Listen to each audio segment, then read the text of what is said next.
اعوذ باللہ من الشیطان الرجیم بسم اللہ الرحمن الرحیم السلام علی الحسین وعلی علی ابن الحسین وعلی اولاد الحسین وعلی اصحاب الحسین۔ السلام علیکم جمیعا ورحمۃ اللہ وبرکاتہ۔ سب سے پہلے آپ تمام سامعین و ناظرین کی خدمت میں ایام سوگواری حضرت امام حسین علیہ السلام کی مناسبت سے ہدیہ تعزیت و تسلیت پیش کرتا ہوں۔ خداوند عالم ہم سب کو حقیقی معنوں میں آل محمد علیہ السلام کی سیرت کو سمجھنے کی توفیق عطا فرمائے اور ان ایام عزا سے صحیح استفادہ کرنے کی توفیق عطا فرمائے۔ ہماری جو گفتگو ہے اور جو ہماری یہ سیریز ہے، اس میں خود امام حسین علیہ السلام کا جو مدینہ منورہ سے مکہ کی طرف اور پھر مکہ سے کربلا کی طرف کا جو سفر ہے، اس سفر کے دوران امام علیہ السلام نے جو واقعات رونما ہوئے ہیں، جن جن افراد و شخصیات سے امام علیہ السلام کی ملاقات ہوئی ہے، اور اس دوران جو بھی امام علیہ السلام نے تاریخی ارشادات اور پیغامات ارشاد فرمائے ہیں، تو ہماری کوشش ہوگی کہ اجمالی طور پہ امام علیہ السلام کے اس تاریخی سفر کو جو ہے مدینہ سے لے کے خود کربلا تک کے جتنے واقعات ہیں اس کو بیان کیا جائے۔ تو اس سلسلہ میں امام علیہ السلام کا جو پہلی گفتگو ہے اور اس کا پس منظر بیان کرنا ضروری ہے، وہ یہ ہے کہ خود مدینہ منورہ کے اندر امام علیہ السلام کا جو پہلی ملاقات اس وقت ہوئی ہے کہ جب آپ کو پتہ ہے کہ امیر شام اس دنیا سے رخصت کر جاتا ہے، چلا جاتا ہے، اور اس کے بعد یزید جو ہے خلافت پہ اور حکومت پہ بیٹھ جاتا ہے اور اپنے پیغام کو اور قاصدوں کو اپنے مختلف شہروں کے اندر وہ بھیجتا ہے۔ تو ایک قاصد اس نے اپنے گورنر، جو مدینہ میں اس کا گورنر تھا ولید ابن عتبہ، اس کو بھی بھیجا اس نے، اور اس میں اس نے یہ پیغام دیا کہ آپ پہلے مرحلے میں امام حسین علیہ السلام اور مدینہ کے اندر عبداللہ ابن زبیر اور عبداللہ ابن عمر اور بالعموم باقی تمام مسلمانوں سے میری بیعت، تجدید بیعت کروائیں، کیونکہ اس میں تاریخی طور پہ ہمیں یہ ملتا ہے کہ امیر شام نے اپنی زندگی میں بھی یہ کوشش کی کہ کسی طرح یزید کو جی بیعت ہے، یزید کو خلافت کے لیے مسلمانوں کے لیے ایک زمینہ فراہم کیا، اور مسلمانوں کو اس نے کوشش کی کہ مسلمان جو ہے اس کی زندگی ہی میں اس کو خلیفہ تسلیم کر لیں، لیکن در حقیقت امام حسین علیہ السلام کی زندگی کی موجودگی میں اور بہت سارے جو اکابر اصحاب تھے ان کی موجودگی میں یہ کام اس کے لیے ناممکن ہوا۔ لیکن بہت سارے خطوط کے ذریعے سے اور کچھ مخفیانہ طور پہ اس نے بعض افراد سے بیعت لینے کی کوشش بھی کی، بعض میں کامیاب ہوا اور بہت سارا وہ ظاہری طور پہ اور علنی طور پہ اس کام کو انجام نہ دے سکا۔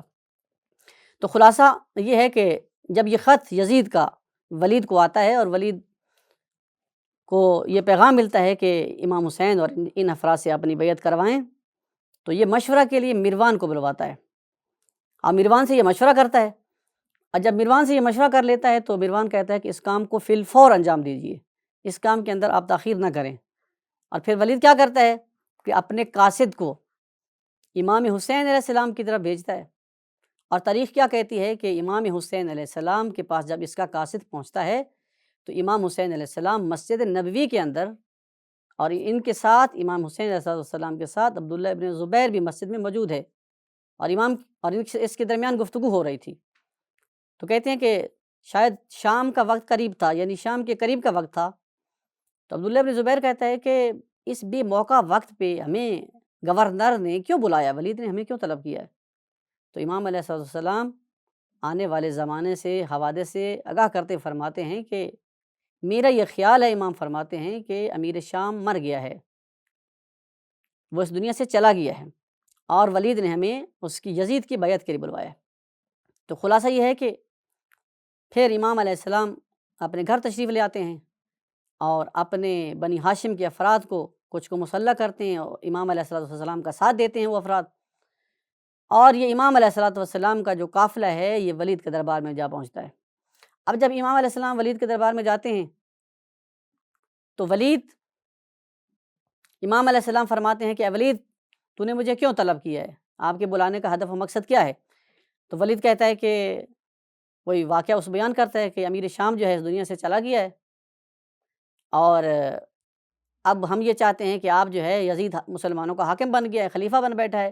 تو اس نے آپ سے اور باقی مسلمانوں سے بیعت کا مطالبہ کیا ہے۔ تو اب امام حسین علیہ السلام فرماتے ہیں کہ ہاں، آپ کا مقصد بھی یہی ہوگا کہ آپ اس بیعت کو علنی طور پہ انجام دیں تاکہ سارے لوگوں کو علم ہو، سب کا پتہ چلے۔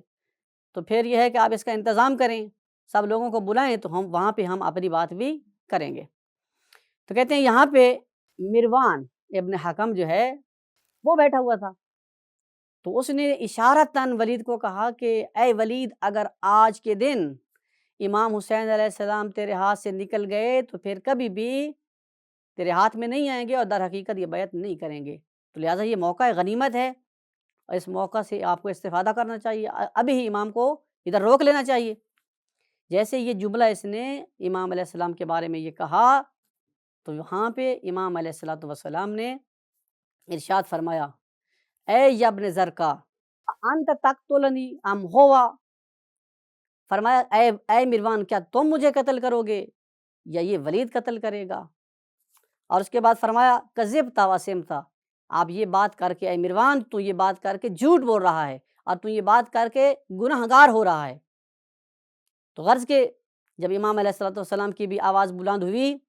تو بنی ہاشم کے افراد جو حضرت عباس علمدار اور جناب علی اکبر اور صاحب احباب موجود تھے، سارے دربار کے اندر میں پہنچ جاتے ہیں، دربار میں آ جاتے ہیں، اور بعض روایات میں ہے کہ اپنی تلواریں نیام سے نکال لیں اور فرمایا کہ اے مروان اور ولید، تمہاری جرت کیسی ہوئی کہ تم نے ہمارے آقا کا نام لیا ہے؟ تو یہاں پہ تاریخ یہ کہتی ہے کہ پھر امام حسین علیہ السلام نے ولید کو مخاطب ہو کر ارشاد فرمایا، پھر امام نے کیا فرمایا؟ فرمایا ایھا الامیر ان اہل بیت النبوہ و معدن الرسالہ و مختلف الملائکہ۔ یہاں پہ امام حسین علیہ السلام کی یعنی یہاں پہ ہمیں شہامت اور شجاعت نظر آتی ہے، یعنی اس طرح کا ماحول، ایک خوف کا ماحول کہ جہاں پہ وہ بیعت کا مطالبہ کر رہا ہے، اور پہلے مرلے میں امام حسین اسی میں مسلحت اور حکمت سمجھی کہ بعد میں آ کر جو ہے کہوں کہ جب لوگ سب لوگوں کو بلاؤ اور علنی پیغام دو تو میں بھی اپنی بات کروں گا، لیکن جب یہاں پہ معاملہ کلیئر ہوا تو امام علیہ الصلوۃ والسلام نے اسی مرلہ میں کیا ارشاد فرمایا؟ پھر امام علیہ الصلوۃ والسلام نے اپنے اوصاف بیان فرمائے، اپنے خاندان کی عظمت کو اجاگر فرمایا، فرمایا کہ اے ولید، کیا تمہیں معلوم نہیں ہے کہ ہمارا خاندان کون سا خاندان ہے؟ فرمایا ان اہل بیت النبوہ، ہم اہل بیت نبوت ہیں، معدن الرسالہ، ہم وہ ہیں کہ جہاں پہ رسالت، ہمارے گھر میں رسالت ہے، ہم رسالت کے نگہبان ہیں، ہمارا گھرانہ وہ ہے جو وحی کا ترجمان ہے، ہمارا گھرانہ وہ ہے کہ جہاں پہ خداوند عالم کے حکم سے ملائکہ اور فرشتے نازل ہوتے ہیں۔ یعنی یہاں پہ امام علیہ الصلوۃ والسلام نے در حقیقت اپنے خاندان کا تعارف فرمایا، فرمایا ہمارا خاندان وحی سے متصل خاندان ہے، اور جب اپنے خاندان کا تعارف فرمایا، جب اپنے جد امجد کا تعارف فرمایا تو پھر اس کے بعد فرمایا، کیا فرمایا مولا نے فرمایا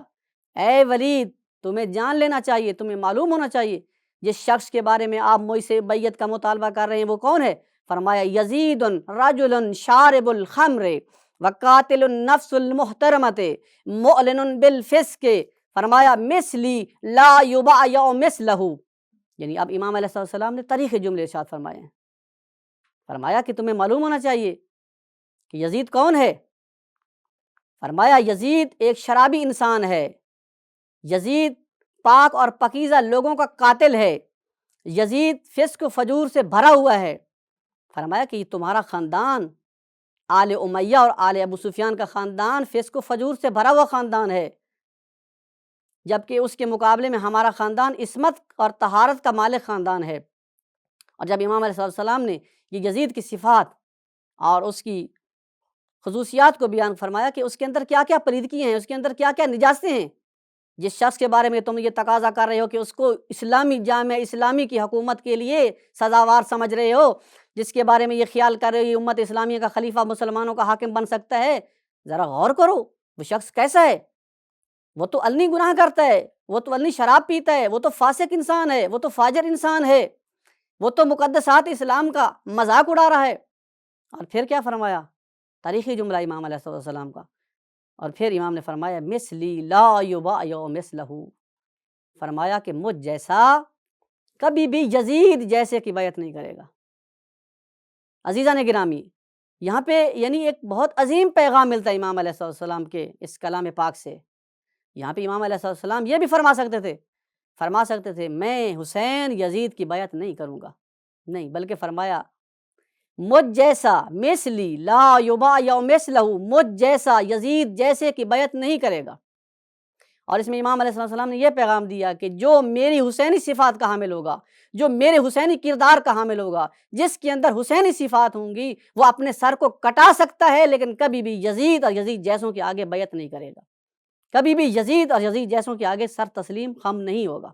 تو یہ امام علیہ السلام نے نہ فقط اس زمانے کے لوگوں کے لیے پیغام دیا ہے، بلکہ قیامت تک کے لوگوں کے لیے امام کا یہ پیغام ہے، ہمیشہ رہتی دنیا تک کے لوگوں کے لیے یہ پیغام ہے۔ اور یہ پیغام کے اندر کیا ہے؟ الگو ہے، اس پیغام کے اندر ایک نمونہ ہے جامعہ اسلامیہ کے لیے، آج کی امت کے لیے نمونہ ہے، اور قیامت کی امت اسلامیہ کے لیے ایک نمونہ ہے کہ جب کبھی بھی کوئی ایسا حکمران آپ دیکھیں جس کے اندر فسق و فجور پایا جاتا ہو، جو علنی گناہ کرتا ہو، جو شراب خور ہو، جو اسلام کے مقدسات کا احترام نہ کرتا ہو، تو پھر حسین مولا کے انکار کی طرح اپنا سر کٹا دینا لیکن کبھی بھی اس کے آگے سر تسلیم خم نہ ہونا۔ تو یہ آج بھی پیغام ہے سید الشہداء کی اس تحریک کا، جو امام علیہ السلام نے مکہ سے، مدینہ سے بیان فرمایا۔ تو انشاءاللہ ہم آئندہ بھی امام حسین علیہ السلام کے مدینہ سے لے کر مکہ اور مکہ سے لے کر کربلا تک کے جتنے بھی واقعات ہیں انشاءاللہ آپ کی خدمت میں رہیں گے، اور کوشش کریں گے کہ امام علیہ السلام کے اس پیغام کو آپ تمام احباب تک پہنچائیں۔ خداوند عالم سے دعا ہے خداوند عالم ہمیں صحیح معنوں میں امام علیہ السلام کی سیرت کو سمجھنے اور اس پہ عمل کی توفیق عطا فرمائے۔ السلام علیکم ورحمۃ اللہ وبرکاتہ۔